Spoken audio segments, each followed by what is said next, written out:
Welcome to Chillin' 101. We hope this video helps. You begin by confirming basics quickly: cables, Wi-Fi enabled, and router power. Once done, open an elevated command prompt and run ipconfig/release to drop the lease, then ipconfig/renew to request a fresh IP. This forces Windows to re-establish network identity and often solves DHCP conflicts. Make sure to run the built-in network troubleshooter after renewing. It catches common misconfigurations and will guide automated fixes so you don't waste time guessing. Once the IP is refreshed, you reset protocol layers that commonly fail. Flush DNS to remove stale entries, then register DNS to update records.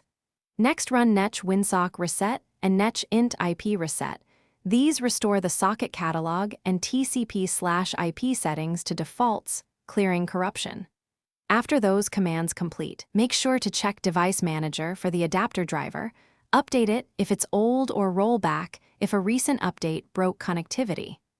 These actions eliminate software-level causes before you finish by rebooting both the PC and the router to apply resets and clear transient faults. Once restarted, test with ping 8 to verify basic IP routing, then open a browser to confirm DNS resolution. If problems persist, perform a network reset from settings network and internet, or boot into safe mode with networking to rule out third-party interference. Troubleshooting tip: always test a second device. If it also fails, the router or ISP is the likely culprit. Check DHCP.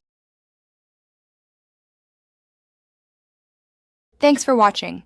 Consider subscribing if we helped you.